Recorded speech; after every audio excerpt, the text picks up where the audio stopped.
राधा रानी, जिन्हें हम प्रेम की देवी मानकर पूजते हैं, आखिर उन्हें इतिहास में कलंकिनी क्यों कहा गया है? क्यों समाज ने उस सबसे पवित्र रूह पर बदचलन होने का दाग लगाया?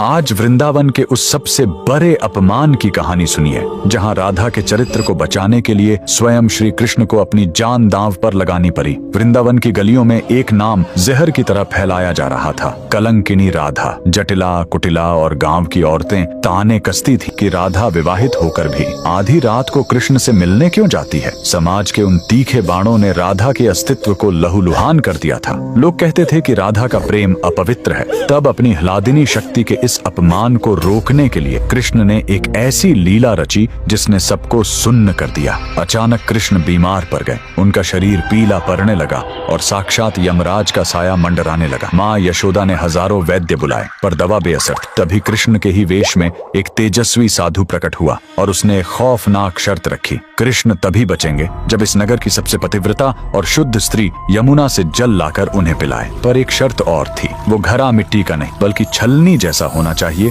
जिसमें से पानी न गिरे। एक एक कर वो तमाम स्त्रियां आगे आईं जो कल तक राधा पर कीचड़ उछाल रही थीं, पर जैसे ही वो घड़ा पानी में डुबोती, पानी बह जाता। समाज की उन पतिव्रता औरतों का झूठ बेनकाब हो गया। अंत में लज्जा और अपमान के बोझ से दबी राधा रानी आगे बढ़ी। उन्होंने जैसे ही यमुना में हाथ डाला, साक्षात कान्हा जल के भीतर मुस्कुरा उठे। राधा का घड़ा छलनी होने के बावजूद भी अमृत की तरह भर गया और एक बूंद भी नीचे नहीं गिरी। वो जल पीते ही कृष्ण स्वस्थ हो गए। उन्होंने दुनिया की आंखों में आंखें डालकर कहा, राधा कलंकिनी नहीं, वो इस सृष्टि की सबसे शुद्ध ऊर्जा है। उस दिन वृंदावन को समझ आया कि प्रेम देह का नहीं, आत्मा का होता है। जहाँ कोई स्वार्थ नहीं होता, वहाँ कलंक भी आभूषण बन जाता है। इसीलिए आज भी राधा के बिना कृष्ण के नाम का कोई अस्तित्व नहीं है। राधा रानी का ये त्याग सिखाता है कि अगर आपका प्रेम सच्चा है तो दुनिया का कोई भी कलंक आपको मैला नहीं कर सकता। क्या आप भी मानते हैं कि राधा के बिना कृष्ण अधूरे हैं? कमेंट में राधे राधे जरूर लिखें।